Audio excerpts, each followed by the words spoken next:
Welcome back to episode 81 of the Disorganized Wizards Club podcast. My name is Alex. I'm here as always with Adam. Hello. And Cam. Hey. And we're a group of Ottawa-based players that play just about anything and anything we can qualify for. Talk about decks, tournament stories, just about anything to help you and ourselves get better at Magic. Oh, yeah. So we're here, Sunday brunch special, Oh, yeah. Fresh off early morning on the weekend. Sunday morning. Fresh off the good old Saturday night. You guys Granted. picked me up from the gym Yeah. Yeah. at like 10 a.m. You're the responsible one, somehow. Yeah, what? Did you just stay up all night? Yeah. No. It's not really 10 a.m. for you. I woke up at 11 p.m. last night. Yeah. But I gotta... But This is an evening so recording session for you. So I was gonna go home and go to bed basically, but I got a date I gotta make, so I gotta... He's got a date he's got to make. Ooh. You know... DWC going on dates. I'm tired though, man. It's gonna suck. I just want to stay home and sleep. I'm like actually like thinking like I'm like weighing the pros and cons of weaseling out of Yeah, not a good look. No, not a good look at all. Just stayed up home. Man, yeah, my sleep schedule. So I was reformed for quite some time on my sleep schedule, but then I've been really bad lately. Yeah, what happened, man? Well, I started with this because like one night I was sick last weekend, and it kind of screwed up my sleep schedule. And then from there, then this week MSI was on plus IEM Sydney in Australia, What are those? some esports events, Some sports. and so I was like just staying up to watch them. All right. I think at 2 a.m. the IEM Sydney for Counter-Strike Go finals were on, and I wanted to see if Astralis or FaZe would win. I'm not going to say anything because spoilers, I guess, if people watch it, but yeah. So I've just been, and that was going on throughout the week, right, in Sydney. And then also MSI is in Holland right now, or somewhere in Europe. And so I've just been like esporting. It's really annoying that governments impose time zones when there's no need to on our flat Earth. Okay, so on Twitch chat, they'll like there's this thing in This is like so Magic off topic, but I don't care because it's funny. Yeah. In CS:GO, I don't know if I've never seen it in like League or other esports, or even like Hearthstone or anything. But people will say like, for example, there's a player on Cloud9 named Skadoodle, and there's Twitch emotes for like a noodle, right? And people will be like spam this noodle to like cheer for Skadoodle or whatever, right? And somebody, I guess for Earth Day this year, they had the picture of an Earth, and somebody was like spam this flat Earth to make like someone come back or something, and it was just flat Earth, and the whole chat was just spamming flat Earth during the finals of the CS:GO tournament last night. Like, just the whole chat, just flat Earth, like. Twitch chat, healthy and wholesome as always. Oh man, it was great. Breeding ground of intellect. Yeah. Speaking of breeding grounds of intellect, if you need to check out any articles or advice and strategy, please check out wizardtower.com. They're also available for all your single needs. They got brain teasers. They got possibility storms. Those things are actually kind of fun. There's one that I didn't solve, and I forgot. You didn't solve. It was like months ago. I Our remember thinking resident about math it, magician and then I went to sleep. couldn't solve the mathematical problem. Not couldn't. Didn't. That's Sure. I do that too because I'll Sure. like it'll be like 5 minutes in and I'll be like, yeah, screw this. Yeah. I could, I'm just not gonna. It's like those kids who are like, in elementary school. I could, I'm just not gonna. They just don't know the answer at all. That's how I am. And then someone else answers. Yeah, that's what I would have said. But the Possibility Storm series on there is actually pretty cool. You can check it out on wizardtower.com. Yeah, right on. Sponsors of this podcast. Yep. All right, so the week that was, we're late, so we're kind of in the middle of a weekend right now. GP Dallas Fort Worth. We were just watching some drafting, and there's a team open for SCG. We'll talk about that in like 4 days. Yeah, From now, we publish it. we'll talk a little bit about last weekend. There was another team event for SCG. Team constructed. Yeah. And then there was a team. Was it team limited? Yeah, there was a team limited in England, in the UK. Yeah. Which I didn't really follow too closely because it's not really a format that matters that much, I guess. Like it does, but So many team events this year, man. Yeah, I mean that's what happens when Standard's dead. Standard's so wild right now. Dude, it's though. awesome. It's absolutely insane. Yeah, we'll talk about it. But so yeah, we'll talk about it a bit because Cam and I played in the PPTQ at Wizards Tower yesterday, and one of the things it was relatively small, 19 players, but looking around the room, it felt big. There was out of the 19 decks in the room, there was 15 different archetypes, which Standard is modern now. What's going on? This is insane. There's just so much variety in the room, and it's it's probably just because it's Wizard Tower. I don't know if you'll find that much variety at an actual big event, but dude, even the Moto results seem crazy. Yeah, the Moto results are all over the place too. Goldfish, it's crazy. Yeah, I mean, there is no kind of unified deck lists even among the top archetypes, right? If you look at the different blue-white control lists, there's no consensus best blue-white control list. I mean, according to some people, I guess. Yeah. There's no syncopates, and I'm not going to play around it, but yeah. Yeah, but people play some syncopates main, some play none, some play negates main, some don't. It's. Are you playing a Search for Kanto or Treasure Maps in Karn? Are you right? There's just all these different ways. Are you playing Ted Hulk or are you playing Pull from Tomorrow? Right. Yeah. There's so many options. You can't play Pull from Tomorrow. It's bad with Gear Hulk. No, you don't. You don't play Gear Hulk. You don't play Gear Hulk. Cam and I were we were tilted off about that on Saturday. On multiple people in real life and on Twitch chat.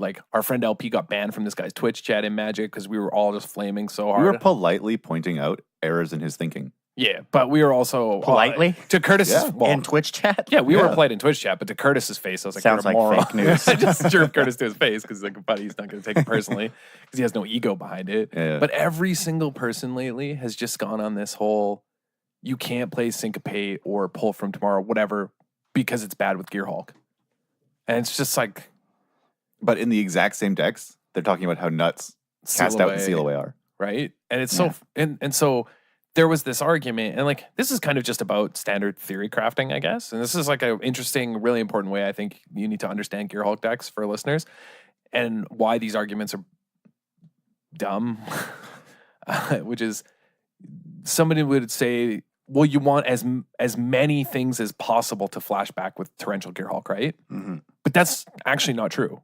That's actually not even close to true. I've played decks where every spell other than Gear Hulk was an instant, and you still only flashback counterspells and Glimmer. Right. What you're actually looking for is you have enough things to flashback. You just need to make sure that you have the things you want to flashback, mm-hmm. right? And so Disallow already covers that counterspell slot if you want it, and Glimmer is what you're really flashing back a lot of times, or Settle maybe, but there is already enough things. It's not as many as possible, because if that was the case, we would play Moment of Craving and Vraska's Contempt and everything we could, right? To we would skew our deck completely around flashing back with Gear Hulk, but play patterns show us that these cards are the common ones and we only need enough of them to be able to take advantage of Gear Hulk, right? Yeah. So it's not really a kind of logical way of approaching it by saying, well, no, it doesn't flash back with Gear Hulk, so it's not good, right? So Syncopate's not good. Mm-hmm. It's really funny, and then all these people well, Clash of Wills didn't see any play. I mean, well, it was in a format with Counterspell. With Silumgar Scorn. Scorn. Yeah. What was the other best deck in that format? Dissolve was still legal, I think. No, but what was the other best deck? Collected Company. Oh, yeah. Man. Nobody's playing Clash of Wills because they were playing Collected Company. Yeah. You couldn't play that card in your Collected Company deck. So the Clash of Will decks couldn't beat Tracker decks. Exactly. So controlled apart from Ojutai just wasn't good. And also the ramp deck was an Eldrazi deck. Mm-hmm. So what are you countering? Syncopate's a whole different world than that card. But anyway, interesting side note of all these different ways you could build control. And then it's just control. You can play blue-black, blue-white, but we're not even talking about all the different decks you saw yesterday, you and Cam saw yesterday, which is a million vehicles deck. Well, let me list off my so in the PPTQ yesterday, I started 3-0, then double drew into top 8. But these were the 5 decks I got paired in against. So round 1, red-black constructs. Round 2, mono-blue flyers. Round 3, mono-red goblins. What a god. Round 4, blue-black control. And round 5 was mono-green. 5 wildly different decks. Yeah, all with very different game plans. Yeah, and then in the top 8, I got paired against blue-white control. And then I lost to the mono blue flyers deck in the same against the same guy. Yeah, shout out, by the way, to our friend Chad, Yeah. who won the PPTQ yesterday with With Mono Mono Blue Blue Flyers. Flying Men. So it was hilarious as we sat down kind of at the table together to like write up our deck lists. He has it all written out, and I looked at him like, "Dude, what are you doing?" He's like, "I'm gonna crumple this tournament with Mono Blue Flyers." Like we're joking around, like, "Oh, this is You hilarious." probably laughed, right? Oh yeah, for sure. Oh, no, I Definitely. knew he was going to win. Yeah, and then like him and I got paired in round 2, and like he smashed me game 1, and then I won both sideboarded games because it matched up so much better. Correct. I think that is a bad matchup because you were playing red-black. I played red black aggro just for context, but yeah, and then he after he top eights, he's like, we're just talking. He's like, I can't believe I top eighted, just kind of laughing. And then we get paired in the semis, and he like smashes me game 1 again. Game 2, I mulled to 6, and like Cam watched the whole game, kept like an okay hand. It was fine. Yeah. Like it was had a curve like 2, 3, 4, and then he like his hand just was so perfect. He had the perfect amount of mana and the perfect answer to every single one of my plays, whether it was like a Spell Pierce and Essence Scatter while still pressuring me with a flyer that had a Curious Obsession on it. Yeah, that's how And that it's deck like, wins. Yeah, I couldn't do anything. Absolutely. Everything I did got countered or was just completely invalidated. It was a hand you had to keep, and it could never win. Yeah. Yeah. He just smashed No, yeah, me. I lost to him. I lost to the deck on Friday night. I didn't play the PPTQ because I don't know. I was just esporting like an idiot instead. Yeah. But yeah, I played it on Friday, and like it just like annihilated me. It wasn't close, and it was the exact same situation where they just put a Curious Obsession on something, and it just like tempoed me out. And I just Siren couldn't do Storm anything. Tamer is so good in that deck. You just like he suits something up, and I'm like, okay, I can never kill that thing until I get rid of the Storm Tamer first. I don't think that deck is like okay. So it's fine. It's a fine deck. It can definitely win a tournament. Yeah. But I think if it became, it's one of those decks where it's better as an unknown. Oh yeah. An unknown deck, because if it became common knowledge, like you can beat that deck so easily with like a slight shift in your sideboard and metagame strategy. Well, see, I was really well set up. I had like 3 Sweltering Suns in my sideboard. Like it was my deck. Like after board, it was very well positioned. Like in the Swiss rounds, the games 2 and 3, I absolutely smashed him. Like the games weren't close. But then he I guess he figured out a better sideboarding strategy for the top 8, and he he drew so many cards off the Curious Obsession. Like he would have like 1 island up, and I go to play like a Harvester, and he'd Spell Pierce it, and then like the next turn I go to play a Ballista on 2, and he had the Essence Scatter, perfect amount of mana each time while still being able to protect his own thing. It was crazy. If anyone's curious, by the way, this Mono Blue Flyers deck is a Sam Black deck where he posted basically on the premium side, I believe, of Star City, like a collection of like 10 different decks, and this was one of them. It's like a $25 deck. Yeah. Actually, like you can build it for $25 in paper. Maybe if you think it's good, get the cards now, because the Dijin, the 3-mana 0/4 that gets... You can't buy them anymore from Tower, I don't think. They're all sold out because everybody bought them out. No, because yesterday, one of Chad's friends actually bought 30. Yeah. He's just walking around holding 30 of them. Yeah. Yeah. But so... But that deck is cheap, and it might be pretty good, actually. I wanted to play red-black with Chain Whirlers in my deck, but I couldn't find any. Like I tried for days, could not find any in Ottawa, so I didn't play any Chain Whirlers. That card would have helped the matchup a lot. Oh, yeah. Wow, that card.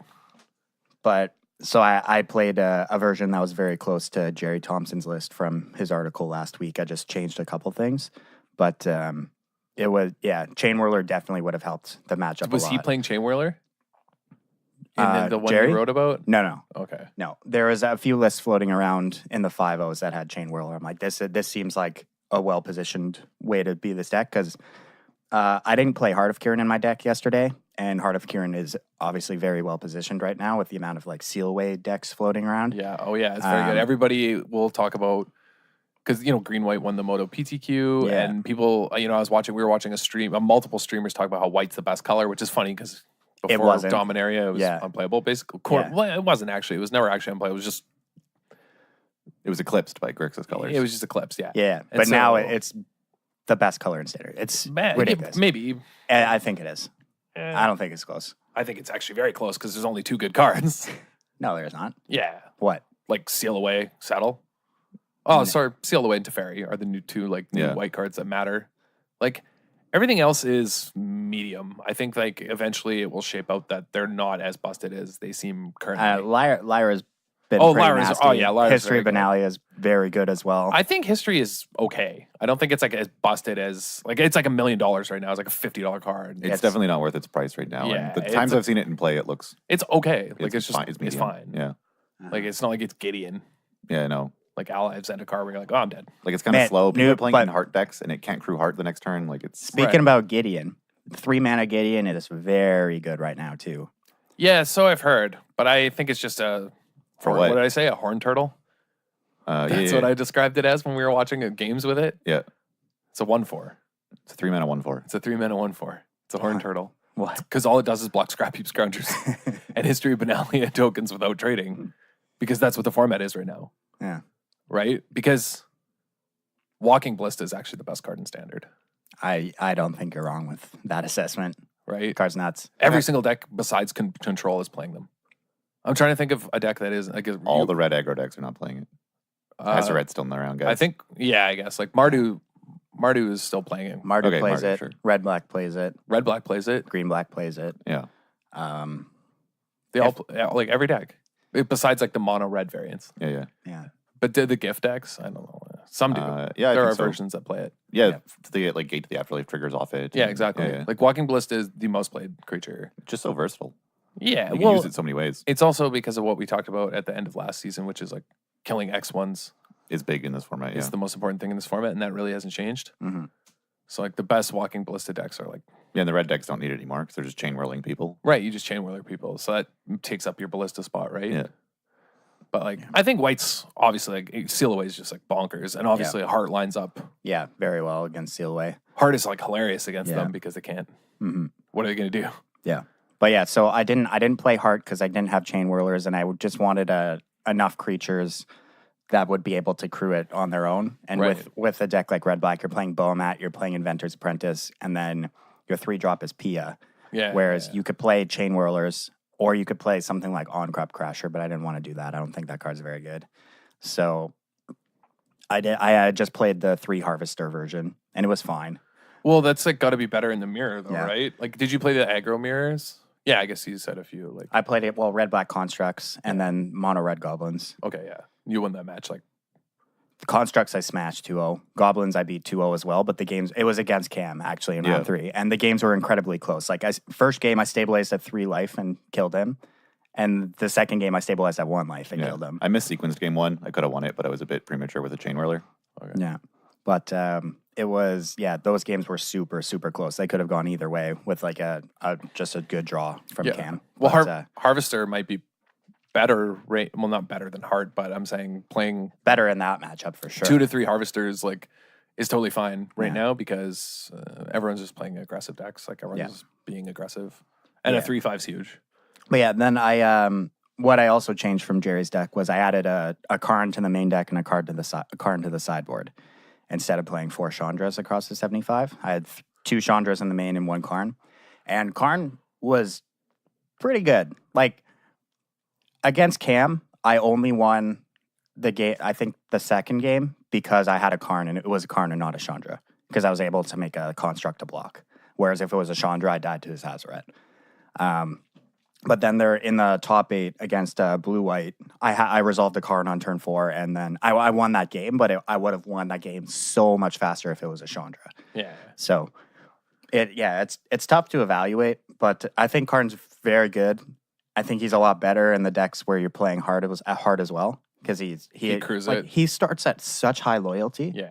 for a 4-mana Planeswalker, and he crews hard very well. Yeah, he just crews it well and can protect Yeah. himself and use it to crew without dying. Like you Yeah. can make a chump blocker and crew your heart if you're worried about the fatal push on your heart, Yeah. basically. Yeah, and it's his last ability of making constructs is very good in a deck like Red Black because you're just playing a whole bunch of artifacts as well.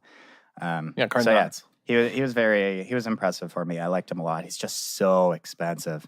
$55 for Karn right now. Yeah, it's, Canadian. yeah. Yeah. It's like remember when Avacyn was 90?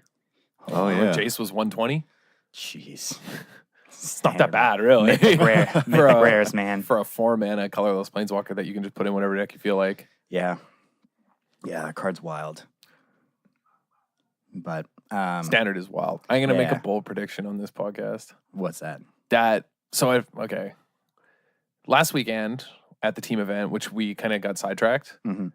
The kind of breakout deck was Blue-White Control, right? Rudy Yeah. Briscoe won with Blue-White Control. Yeah, everyone kind of figured out how absolutely busted Teferi is. Mm-hmm. And so Blue-White Control's been sort of like everywhere, actually. Like on Moto, everyone plays it. Yeah. In paper, you'll play against it. You know, It's the only thing I've heard people trying to build. It's everything. Everyone wants to build it, right? Yeah. I actually have a hot take about it. I think it actually sucks. You think it actually sucks? Yeah. Tell us I why. think it's garbage. And it's crazy for me to say it. Because I don't think they can actually out-card advantage like green-white decks. I think they just get steamrolled. I don't think they can win. Like, I watched some games and like Cam and I saw it where like they were just down like 50 cards, I felt like. Like, the problem is that green decks right now, like the green-white deck, right, is just going to play 4 cards. Yeah. It plays it fast. Yeah. They can play Nissa. They can play Lifecrafters, Lifecrafters Bestiary which, was a like, house. is a hot, right? Like turn 1 Llanowar Elf, turn 2 that. Yeah. So it's over. Yeah. And they just draw more cards. Like control decks don't have pull from tomorrow. Like they don't have a way to just Well, see, put the nails in the coffin and end the game. I think one of the things, like, I'm sure a lot of our listeners also listen to other Magic podcasts, and one of them is Jerry Thompson's podcast, Game Podcast, and the other host on that show, Brian, has been talking about his blue-white list a lot, where you can, if you just search him up on Twitter, you can find it, but he plays 0 Gear Hulks, he plays Teferis, and he plays Pull from Tomorrows. Correct. I think. And okay, when he talks about this. he's like, I can't believe that Magic players have tricked themselves into thinking that paying 4 mana to draw 2 cards is a reasonable thing. Exactly. And so it's not only that. I don't think it's not. I don't think you don't need a win condition. Yeah. Well, that's Blue-White, what. Yeah. and that's what he's doing. Yeah. I haven't seen this list, and I haven't listened to the game podcast for a few weeks. I can pull it up right now so you can look at it. Well, I don't need to look at it. I know exactly how it should be built, and it's no win condition, just answers and card draw and like insane card draw, because you can't deck yourself. You just Teferi itself every turn. Yeah. You just Teferi tuck something. Okay. Teferi can tuck itself. Correct. Yeah, no, that's exactly what you do. And then you just exile all their permanents like as your win condition. See, I was going to ask, like, what do you do once people know that you don't have a win con? But I didn't realize the Teferi interaction. Yeah, see, this is it. Yeah, it's just, you play it like he plays 2 Gideons, 3 Teferis, and then it, Pull from Tomorrow syncopates, search. Just see, this is way better. This is way, way better. And this, I'm saying that the blue-white decks people are playing suck.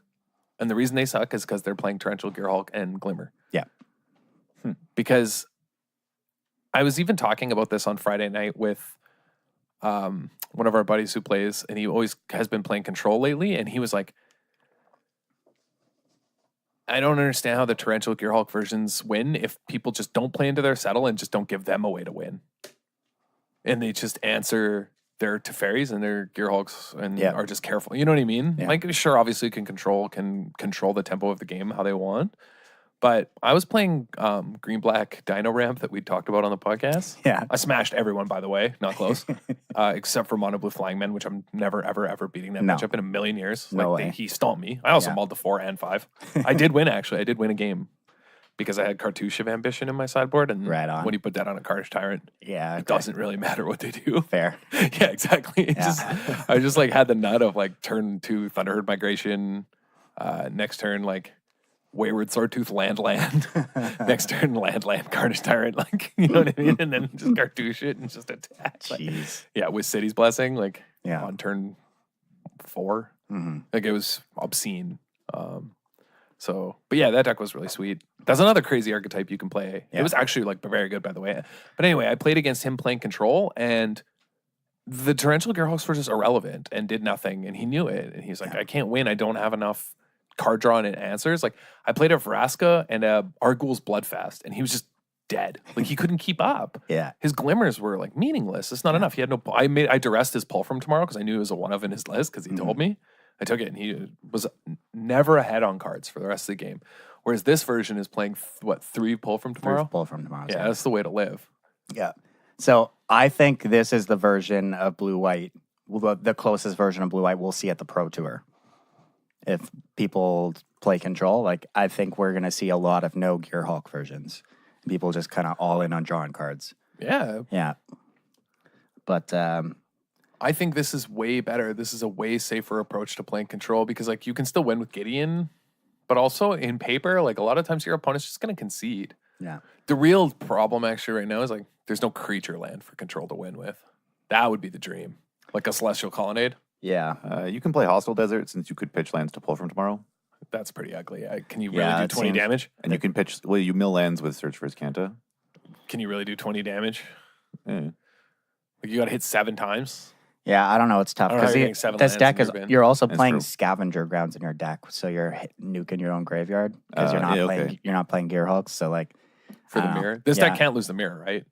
No, I don't think There's so. no way. Actually, no way. No, Hostile Desert seems pretty mediocre, Yeah. but Cam had the best tech for the control mirror sideboard, by the way. Yeah, so I was playing in the Search for Azcanta slot. I was playing Treasure Maps okay. because I didn't have 3 to. Well, I couldn't borrow 3 Teferi, so I had some Karns in the main deck too. Yeah. And I just wanted to try Treasure Map over Search because it's less mana investment, etc. Then I also played 2 Aether Hubs because I was expecting a lot of the control mirror. So I have 2 Aether Hubs and 2 Treasure Maps, and in the sideboard I played 2 Carnage Tyrants. Because they're obviously going to board out all their Settler, Wreckage, and Fumigates, right? Post board, and then you just Carnage Tyrant them, and then game ends on the spot. Like you actually can't win, right? Yeah. Game's over. No, that's kind of funny because yesterday I saw Curtis playing in game for fun. He was playing blue-white control, and then he had a Carnage. He was attacking was- opponent with a that was Carnage my Tyrant. deck. He Yeah, borrowed that my was deck. he borrowed. Yeah, Game's deck. I was like, how did you get this Carnage Tyrant? And he's like, it's like treasures, man. Like, what the? I'm like, Okay, so the treasure map thing, though, actually, there's like we had a good discussion about it, Cam and I, a few days ago, where we were like, wait a minute, if you flip your treasure map on time, you play it on 2 and you flip it, you can actually on turn 5, play Teferi and have Settle the Wreckage mana up. Mhm. That's obscene. Yeah, it's pretty good. That's obscene. Yeah, it's pretty good. If you have a treasure map, that's Yeah. so busted. I know. That's so ridiculous. Because you can produce 9 mana on turn 5 in a control deck. Yeah, no. I think control is very good right now. People are just fooling themselves into playing the bad versions. And that's Yeah. what it is. I think it sucks. And I think that if you play it, it has to be pull from tomorrow. And it's finally pull from tomorrow's time to shine. Yeah. I'm Because hype on this. that card's busted. I also like how this solves the issue of control decks. Like you can get put in a spot by these red-black decks where you like have to Gear Hulk to like settle or something, or And you they have to Gear Hulk. unlicense you. Yeah, you have to like Gear Hulk for a removal spell. Yeah, then they unlicensed it, and you take 3 and you can't block enough. Well, yeah, and you lose. you blank all their game 1 removal, which is the whole point of playing Yeah. control, right? Which Yeah. is something that control decks, since the printing of Torrential Gear Hulk, have just forgotten about almost. yeah. You know, like the last time was that decks were truly blanking removal was Dynavolt Tower days, right? Oh man, I love those decks. I love card's still legal, man. I'm aware. Unfortunately, a Tomb of Aether is not. Rip. Which Rest in peace. Which is it's so funny because you were just playing blue-red control splash green for a Dune with Aether and Lumbering Falls. Man, that deck was awesome. Yeah. Yeah, but anyway, like I think that the pure control version are better without it, and I think like the problem is you can't play Approach of the Second Sun because there's too much blue-eye control. Mm-hmm. How are you resolving your 7 mana sorcery in the control mirror? You can't. Oh yeah. It's not realistic. You can't play approach. Approach is anymore. dead. There's no point. You could play Teferi. Right. Like, like why you- would you? you don't can't need pay 7. approach. Yeah. Okay, so let's say you're not playing a win conversion, you're just playing Teferis. The mirror might actually be rough because you can't fight over anything with disallows if your opponent's playing Ipnu Rivulets. What do you mean? Well, because if you're like your game state is to deck them by like continuing to tuck things into your library, Oh, they'll just yeah. rivulet you. Yeah, that's a beating. How many control decks are actually playing Rivulet though? Well, I don't know, but if this No, becomes but popular, we talked about it. yeah, but this is On like Saturday, we were talking about playing Ibnu Rivulet. Yeah. It might be the only mirror breaker. it's going to in be the control. weird like rock paper scissors thing. If this is the best deck of control, then there's going to be control decks, which is this +4 Rivulet, which stomp this, and then people need to play win cons, and then do like Then things get messy. But yeah, no, we were talking about this exactly on last night. Yeah. Was it last night? No, it was Friday night after F&M. We were sitting around watching streams and we were talking about like the best ways to beat the blue-white mirror. And like, if this happens, like Ipnu Rivulet might be enough, but like, I don't know. We didn't know if it milled enough. it's going to be some weird mind games where like a control deck purposely misses its land drop because you can't play your Rivulet into Field of Ruin because you needed to mill them because you. Oh yeah, goes deep, man. Like once blue white becomes a good deck, though, this is what always happens to control decks: is they just start to become super inbred in how they approach the metagame because they have to. That's just a control deck by nature. And then they just get stomped by red. Well, like this usually happens when a control deck has a safe game versus red. Like it can beat everything else. Now it just needs to beat itself, right? Because like Seal Away is just so good for a control deck. It's just the card is. It's very good, yeah. Insane. But I think the green-white deck is actually like very, very good. The green-white aggro deck. The one that won the PPTQ online? Yeah, just any of the builds. Like I've seen a bunch of different builds. I think they're all probably very good. Yeah, I don't think you're wrong, man. Like I think that green-black Constrictor is actually a good deck. And I think green-white is very good. I just think like being able to Llanowar Elves on one into like a turn 3 Karn against a lot of matchups is going to be very, very good. But also just like ramping into Lyra fast. Yeah. You know, like Thrashing Brontodon super well positioned. Oh yeah, Bronte boys are. If you have an early Shalai, like your blue-white opponents can't settle you. Like they don't have enough mana to deal with it and settle you, so you just get free combat. Yeah, exactly. Like it being able to settle targets, right? Yeah. An opponent. So it being able to stop you getting settled on a huge swing is super important. Yeah, I think decks like this are going to start moving more towards a couple more copies of Shalai just because that card, it does work. You know, and it's you know, and its bottom ability isn't dead in this deck because you actually play green. I saw a lot of Nissa Vital Force being very good too. Just being able to get back a permanent. Yeah, man. That's been like my impression of Standards. Is it's just a bunch of either new cards or old cards we've forgotten about that are just like, oh, this is really good now. Yeah, well, it's good because it was always good. It just didn't have a shell. Yeah. It just didn't have a home, which is like what happens a lot of the times. But it seems like this set really opened out things up, right? And I think it's just the printing of like certain specific powerful cards like Lyra, right? That's just enabled like an entire archetype. Is like Lyra and Karn, which is kind of like enables whatever because it goes in anything. Yeah. It's been like, I can't remember a set that has had in recent memory anyway that has had such a massive impact on the format in the middle. Kaladesh. No, but Kaladesh was like came in when a set rotated. There was a rotation. This is just in the middle. Like nothing's rotated, and the whole format has completely changed. Yeah, you're right. Actually, I'm trying to think like because Scarab God's just gone. Yeah, Scarab God's too slow. Like it's not even that it's too slow. It's that it's getting syncopated. It's getting sealed away. It's just way too slow, man. It's getting settled. You just can't be that dirty anymore. Well, no, the you could format build, doesn't allow for it. You could build a fast Scarab God deck. I mean, you could, but I don't. The problem is creatures don't reach the graveyard. Yeah. No, like actually, that's why everything's getting exiled. You could play like an aggressive blue-black deck if you wanted it. The problem is none of your creatures are going in the graveyard. None of theirs are. What do you get? Vraska's Contempt them? They're gonna get cast out, sealed away, settled. You know what I mean? Like Scarab God just syncopate, like everything exiles. There's no food for Scarab God. That guy's starving. I did get my Siege Gang reanimated against me. Oh, that was a beating. That is actually a beating. I bet, though, mark my words, there's a time when that guy makes his like triumphant return to standard. Siege Gang? No.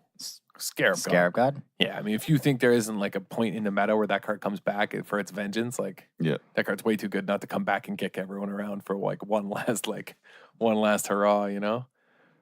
It's like, baby, where are all these Harness Lightnings? Like people, they think that card just like not legal anymore, not good. That card nuts. Yeah, no one is playing Harness Lightning anymore, right? Yeah, card bonkers. Like, it's not like none of the red decks are playing an energy package, right? But like, it's not better that doesn't mean it's not good. Yeah. But anyway, in this deck, like, is mainboarding the green-white decks are mainboarding a bunch of Thrashing Brontodons.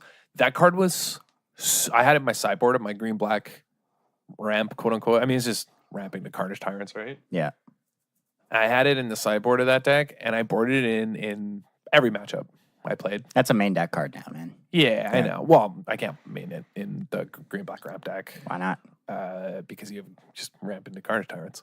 Yeah, I mean, well, I'm not trying to slow down. Every other card is either a payoff or a ramp spell. Yeah, so. everything's a ramp spell or a payoff card, so I can't like.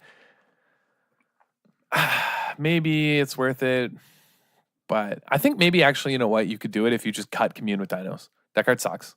That card does suck. Yeah, it sucked. It sucked all day. It was always bad. And when I sideboarded, I boarded them out for thrashing Brontodons in every single match. So maybe you're right. There you go. Problem solved. Yeah. Yeah, never mind. But it was so insane. Like, I brought it in every single matchup. Like, it's either tagging vehicles, you know, like, I guess in the green-white mirror, like, this deck's playing treasure maps and Aethers for Harvesters, right? Like, it's hitting something every time. And Ixalan's Binding and Seal Away. Yeah, like, those are all... It's wild. Like, it's so good. Mm-hmm. And the thing is, like, if you play it right, like, it can't get Ixalan's Binding on its own so that you can't cast any more Thrashing Brontodons, right? Like, you just sack it with the trigger on the stack. Yeah.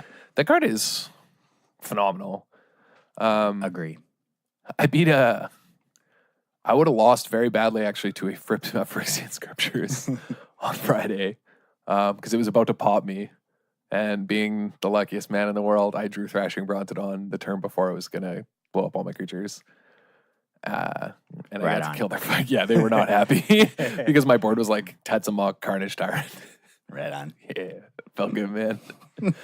Felt real good. Also, Scriptures are busted. Like, Yeah. we were all like, remember on the podcast, we were like, oh, we'll have to see on our spoiler episode. Yeah. We knew History Benalia was going to be good. Yeah. We were That like, card's great. going to see standard play, but we were like, I'm not sure. Is everyone that's like kind of obviously or borderline good, I mean, turned out to be very good? Yeah. So like Cam, for example, played it Yeah. So at the PTQ yesterday or PTQ yesterday. Yeah, so I was, as Stelly mentioned, on Mono Red Goblins. It's sort of a goblin variant that a friend and myself have been working on, featuring the Flame of Keld, which is this 2-mana saga, which you discard your hand, then you draw 2, and then all your red sources do an extra 2 damage. Yeah, and so when I saw that when he was playing games for fun, I'm like, man, that card sucks. What are you doing? And then it was pretty much single-handedly the only reason why he won like Multiple games. multiple matches, I think, during that tournament. Oh, it was insane. Oh, yeah? How good that card is. Oh yeah? Yeah. You want to hear what happened to me? Yes. So I am at like 17. I'm like smashing him. Yeah, we were playing games for fun. And I'm like, you're so dead. My start was insane. Mhm. I had like a Tetzamok where I like marked a bunch of guys up until playing it while ramping. Yeah. And then just like killed all his guys. Then I played a Carnage Tyrant. I was like, man, Yeah. you're like, The Tyrant had hit me twice. I was at like 6. yeah, I'm like, man, you're dead AF. I'm at like 17. Like, this is not close. Like, I'm Yeah. smashing you. And then his Flame of Keld pops. Like, I don't know, turn 9 or whatever. Like, it's late. Yeah. Like chumping guys. And then he had like a few guys left on board, including like a Goblin War Chief or whatever, and some other garbage. And I was like, yeah, whatever, I'm fine. When the Flame of Keld pops, like, I'm not going to die. I just left back blockers that turn. Like, worse, I go to like 8 or something because I'm at 17. Yeah. And so when it pops, it does all your red sources do 2 extra damage. Yeah.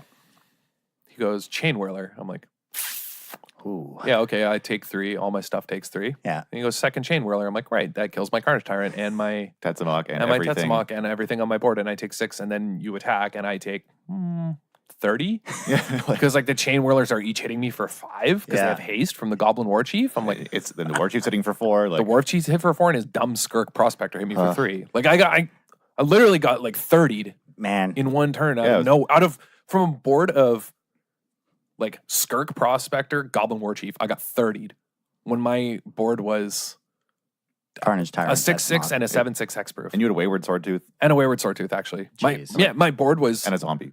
yeah, You had a lot. yeah, from an Hour of Promise. Like my board was his was a 1/1 and a 2/2. Man, and I lost the game. That's your blowout of the week a little I early didn't even this think about- episode. Yeah. Yeah. We're going to get you a foil Flame of Keld. Dude, I was actually just like, I was even kind of salty. I was like, I was like, that's so busted. Stelly was watching me. Like, I think it was the first game where he scoffed at me playing it, said it was bad because I did like discard a redundant Hazard or something. You're playing Hazard, so Right, exactly. But then I got attacked down to like 3 by our friend LP on Red Black. And then I drew and I was like, oh, that's a pretty good draw. Like, just 18 you're dead.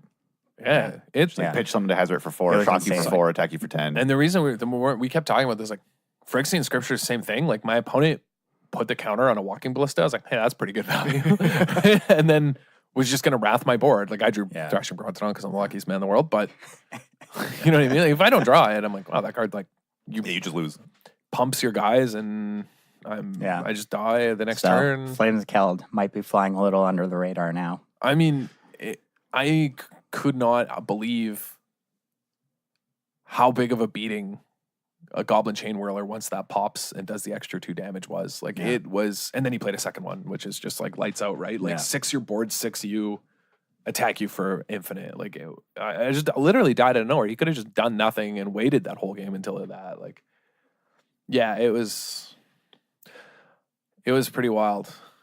To say the least. So like, yeah, I'm curious about exploring all the other sagas, you know, and all these experiments because that brings us to our topic. Yeah, because we sort of just, I think it's like a lazy thing, right? You want them to be bad. You're like, these are dumb and I don't want to test it and I'm not going to, so I'm just going to want them and hope they're bad. It's the same thing, right? You're like, you look at Flame of Keld and you're like, why are you playing this trash? Yeah. We did this. You see it and you're like, holy shit. We did this in Ixalan too, where we're like, don't play 1-drops in limited. Like, they're bad. It's just, we know they're bad. We want them to be bad. And then begrudgingly, like weeks later, we're like, yeah, okay, we're wrong. They're really, turns out that 1/1 flyer you really need them that we like dunked on is actually like quite strong. Yeah. Yeah. And so, yeah, our like topic is just don't bias your experiments. Don't bias your investigations into what's strong in a format, into how powerful cards are, which a lot of people have been doing with sagas or sort of syncopate Gearhulk things. Like, in fact, our entire conversation about standard today is sort of abandoning these biases. Yeah. And it's either like people thinking cards will be bad because they look goofy or they don't interact with something else in your deck, or like on the other side, there's also been some people we've been talking to who very desperately want something to be good. And they just won't kind of let it go. They're like, I think this deck's going to be good. And then it doesn't show up on the weekend. And they're like, I didn't do as well as I hoped. I wonder why. Like, I still think it's good. Right, yeah. You shouldn't want a deck to be good. You shouldn't want things to be bad or good. From a competitive perspective, like, I want certain decks to be good because I think they're sweet. But I realize that you can want certain things to be good in that you would enjoy a format more. But if you're just trying to win, you shouldn't. Correct. That's what I'm saying. Yeah, you shouldn't go into it being like, I want to play this, and so I'm going to try and make it good. No, just play and try everything and look for what's good. Got to be an actual scientist about this. Yeah, it's funny. Like, it's like really actually uncommon in Magic because Magic really relies on. We've talked about this actually, I think, once before, maybe not even on the podcast, but just in general, that because Magic has so much information and so much depth to it, that like these sort of adages and advices, cliches that people have sort of like help parse everything out for you, right? Yeah. Like they help you because there's such an overload and overwhelming amount of information when you play Magic that it helps to just say like, nah, it sucks, it dies, Stadium Blade. Like, you know what I mean? Because it helps you sort information correctly. Yeah, it's just like it's like a defense mechanism. What's that system? Like not traffic lights, but like green, red, yellow, like triage, where in an emergency situation, you just like immediately sort people by like who needs to care the most, because you don't have time to think it through. You just have to triage cards when you open a pack. You have to like and I think that's sort of analyze all these nuances. Yeah, and that's I think sort of what happens at the beginning of every format, and this sort of what's happening at the beginning of this standard, and sort of what happens just in Magic in general, and when people play games and when people think about decks, you know, they're just sort of performing triage poorly. Right? Because they're having a hard time figuring out what's good, why it's good, how it lines up, because there isn't really a defined meta, but also because people have biases, they want certain things to be good, right? Like, for example, like we were watching a bunch of streams on Friday night, sort of what we were doing just as like our testing and seeing what other people were doing in the, you know, just like nice, like it was a bunch of us sitting around just watching streams, right? And it was, well, you know, we had a whole podcast episode about this, right? Like watch people to get better. We were talking about plays we would make and yada yada. And one of these streamers was ranting about like stupid green black, you know, deck sucks. I don't think it has a single good matchup. Like it's garbage. And it was like, as he was just getting absolutely ranched by it. It was kind of wild to like just try and get in this guy's mind, because throughout the evening he was sub 50% win rate. Like he was losing more than he was winning. By a lot. And quite badly in the games that he did lose, and barely in the games that he did win. And he kept going on about how like the decks I'm playing against aren't real decks, or they're playing bad cards, or they're not actually going to be meta decks, and my deck is still good despite this because some wild reasoning.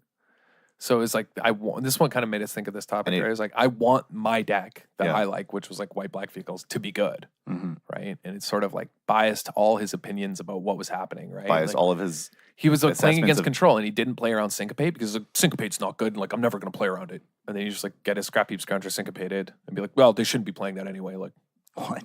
Yeah, he said also like no good control lists were playing syncopate, which Is just very wrong. yeah, and like I tried to tell him in chat and then like said LP and he banned LP from the show. Anyway, that's besides the point. But like what made us think about it was, this kind of idea that like this deck isn't good, like green black sucks. Well, I mean, does it? The more you think about it, like it's the best walking ballista deck, right? Like it takes advantage of walking ballista the most. And how does he lose that game? The guy goes turn 2 walking ballista, turn 2 constrictor, turn 3 walking ballista, and then never plays another card and just pumps mana into walking ballista and kills him. Because those 2 cards just mowed down black white. Yeah, because the vehicle's decks can never beat walking ballista basically if it gets out of control, right? Mm-hmm.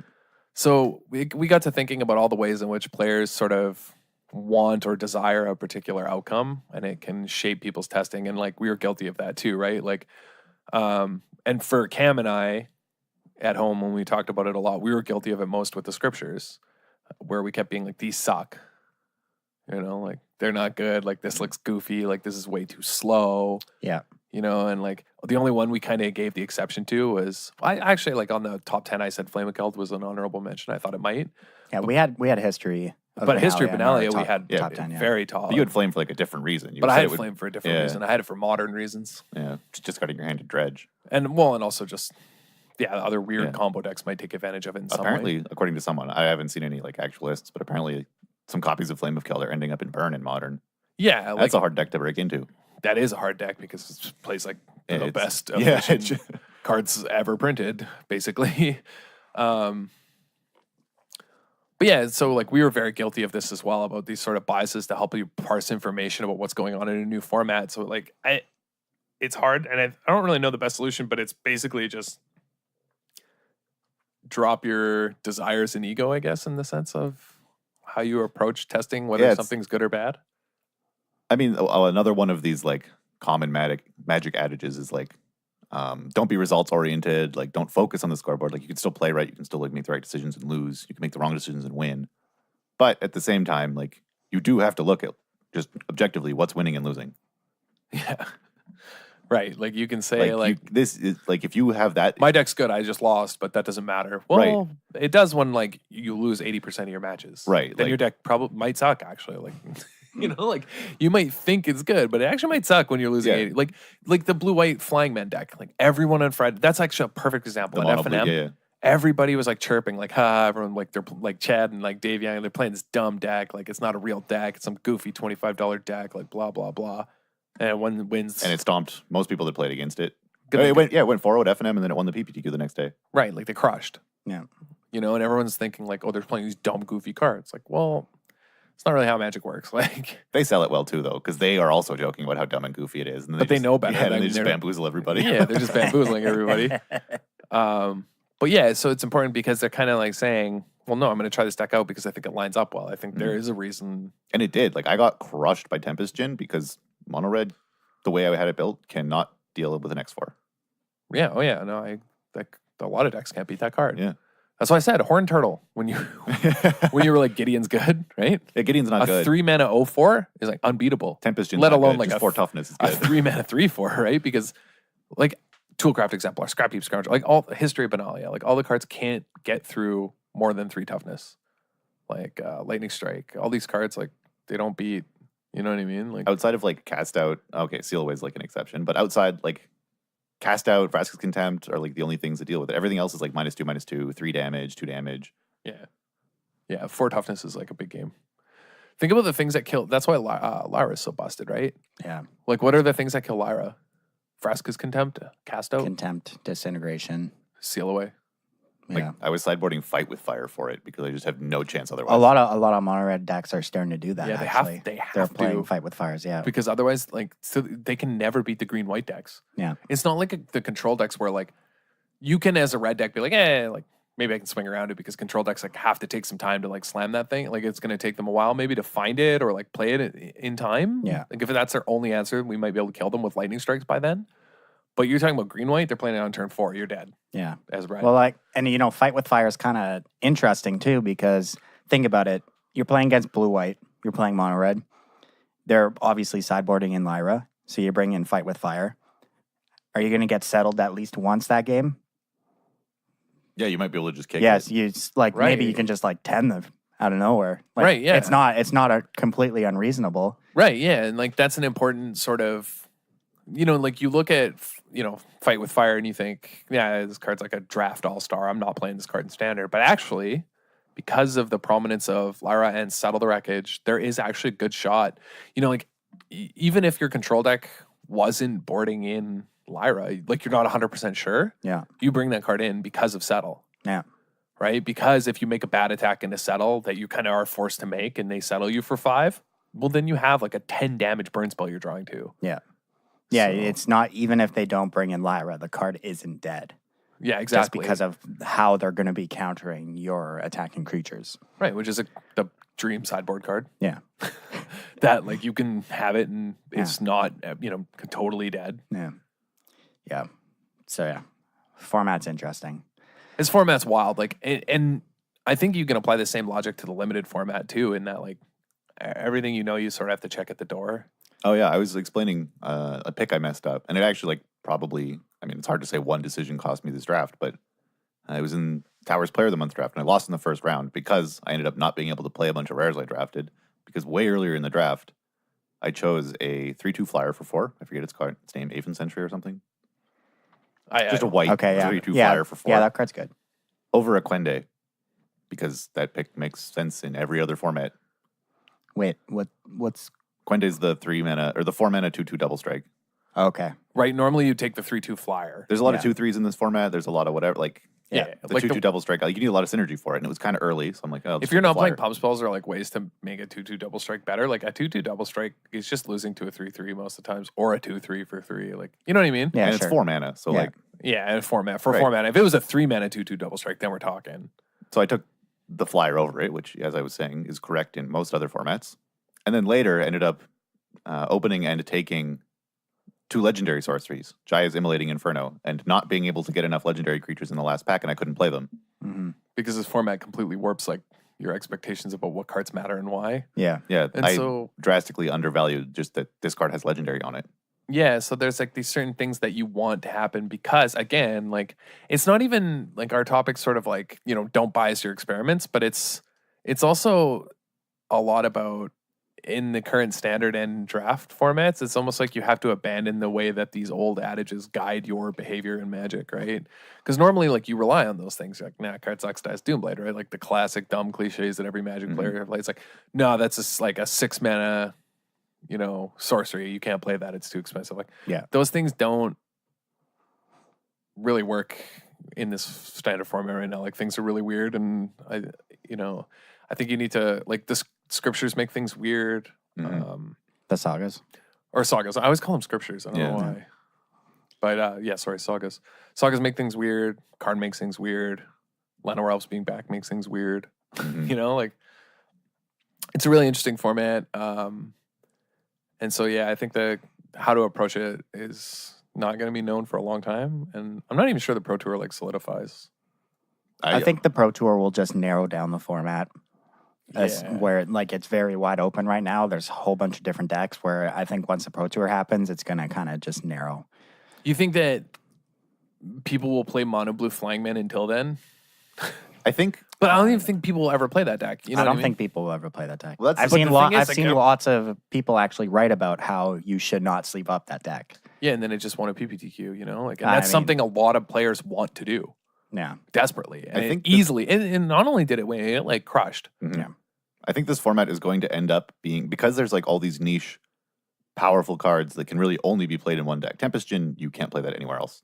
But Right. a deck with Well, 20 islands, like, what I'm saying, it's funny, you read all these articles. Yeah, you see like articles and comments of people being like, don't play that dumb deck. Yeah, well, yeah, but like, if the goal of like a certain player is like win a PPTQ because they've never won one and they want to try, I mean, hey, like, that deck's there's smashed. Yeah, there's so many like unique, powerful effects that only fit in one niche deck that even if the format narrows, every week there's going to, like, if there's 2 to 3 consensus best decks that week, there's going to be like 3 decks in left field that crumple that people just don't play Yeah, because that's what I'm saying. because they're goofy. yeah, And that's if people show up with that, everyone's going to be like, I can't believe that won a tournament. Yeah, that's Wow, what I'm saying. I okay. think this is gonna be a goofy format. I'm actually excited for it. Like, I think this is like the format for goof. That's why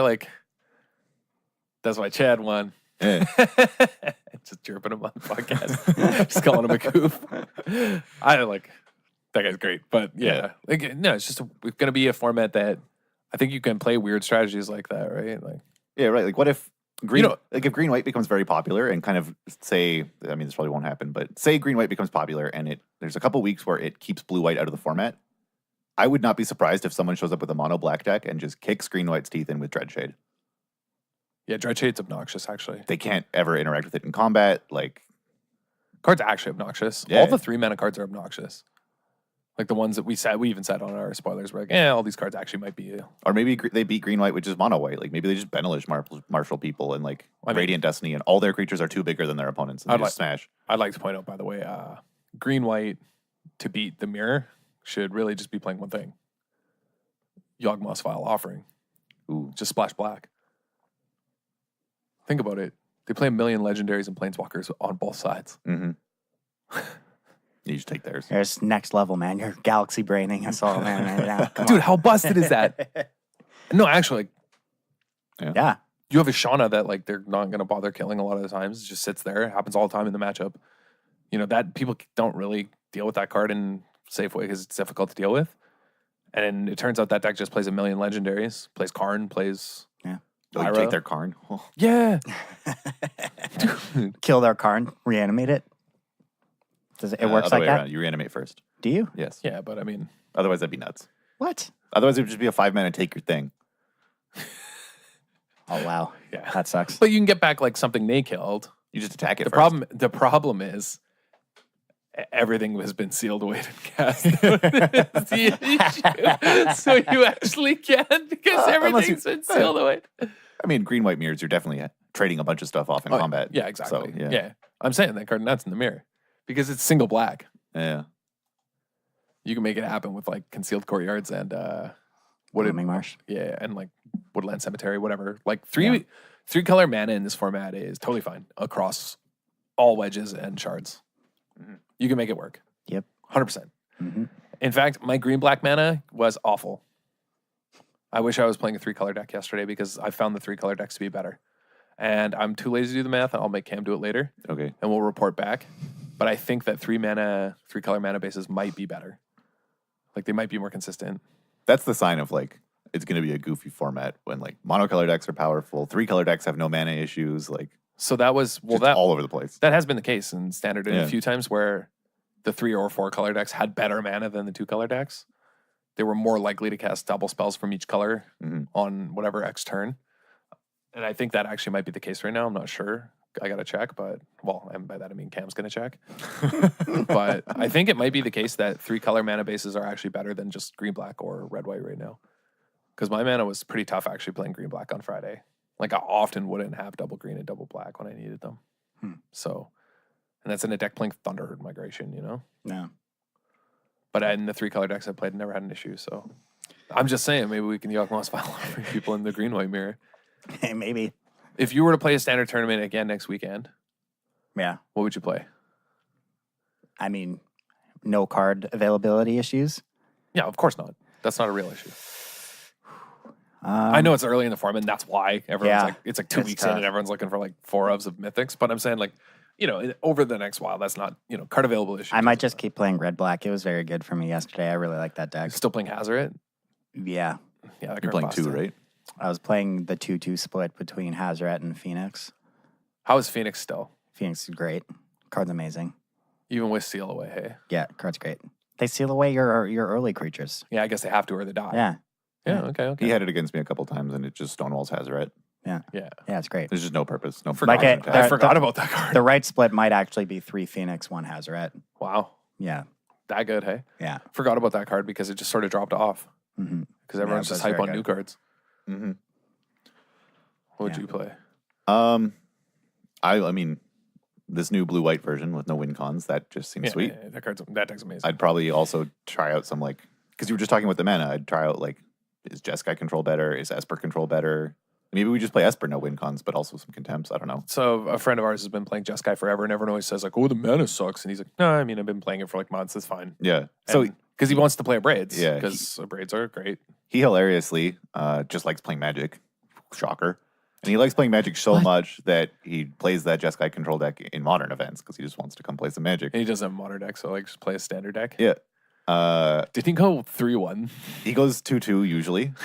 And he was like kind of salty that people were telling him his mana was bad. And so every once in a while during modern, he'd look over, he'd be like, hey, yeah, mana's bad, right? And he just has better mana than his modern opponents. Like lands untapped, all his colors. Yeah, like that. Not taking any damage. It was actually hilarious. He was playing against Curtis, and Curtis was on Lantern. And he plays Lantern, and he revealed, like, the Jeskai control player flips over the top card, and it's a mana leak. And Curtis is just like, Judge, he has a non-standard legal card in his deck. Oh, you're like, add some mana leaks on at a modern event, yeah. That's pretty funny. But so we'll report back when we record again for the next episode whether like mathematically 3-color mana bases are more consistent. I have a feeling they might be, so that opens up some really interesting decisions too about moving forward about like Esper control, whether you want access to like, and how Fatal Push though lines up in a 3-color mana base is also a whole different story.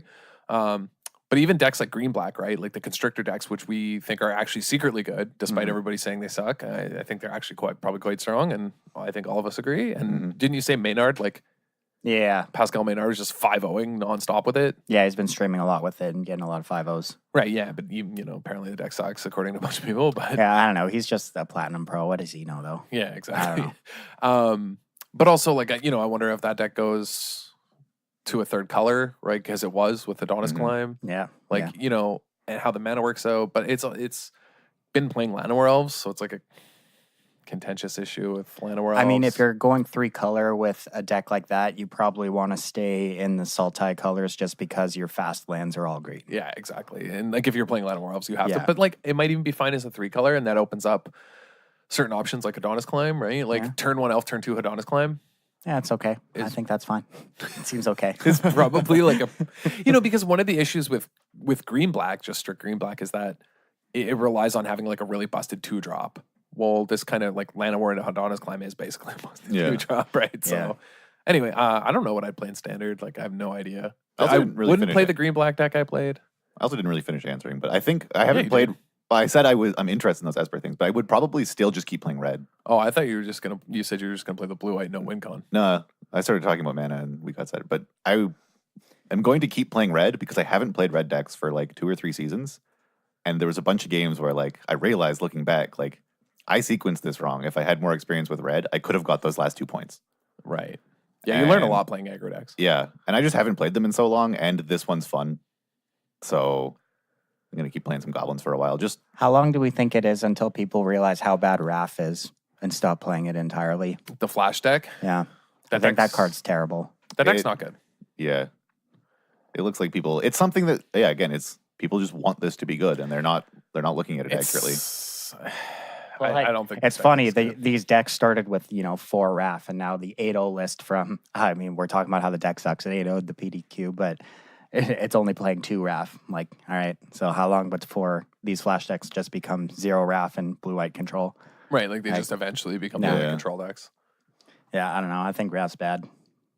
I think they just become blue-white control decks eventually. Yeah, we'll get there. It's not. Yeah, I mean, it's not even necessarily bad. It's just that they can be better probably. I'm curious to see where mono green ends up, if it keeps being a thing or if it dies out. But like, I think that deck has legs. Yeah, we'll see. Steel Leaf Champion's just a real card. Yeah. No matter what. Yeah, like I said before, I think the Pro Tour is really going to narrow the format down. So I guess we got to wait a few weeks and find out. If anything, Steel Leaf Champion has been kept back by just how good Seal Away is and how common it is. Yeah. You know, like you can have a 5/4 beater. It doesn't matter when a 2 mana is. The speed takes care Hey of it. man, mono green plays Bronte Boy. Not a problem. Not that a is actually a problem, big deal. guys. Yeah. Yeah. There we go. No, Bronte Boy You is... get to beat them down with Brontodon, and if they ever answer it, you can just buy back a previous threat. Yeah, no, it's huge. And also, I mean, the mono green deck can just play 4 Karn. Yeah. And they should, and most do. Because having a colorless play walker that you can wrap to is busted. But I have no idea what I play. I wouldn't play the green black deck I played on Friday, even though I very easily beat everybody but mono blue flying man. I think that the deck is medium, although Tetsamok was insane. So the lists that most people played of this version played like 1 to 2 Tetsamok. We played 3 because we always wanted one.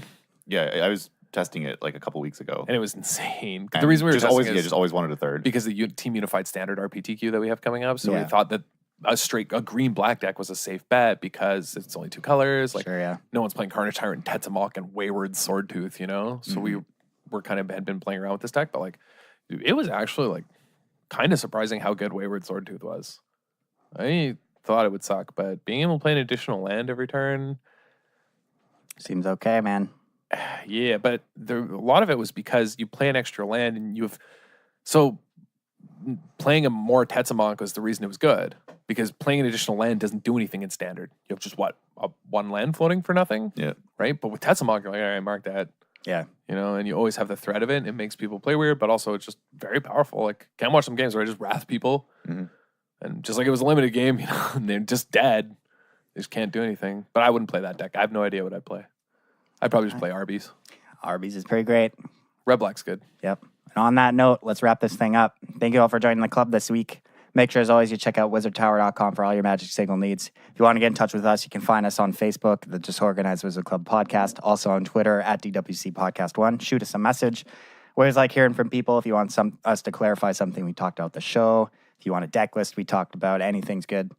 And however you listen to this podcast, as always, whether it's on Podbean, iTunes, your podcast app, share it with your friends, leave a review. Everything helps this podcast keep growing to reach new ears. Yeah, send us your blowouts. Send us your blowouts. And congratulations again to Chad and his Blue Man group.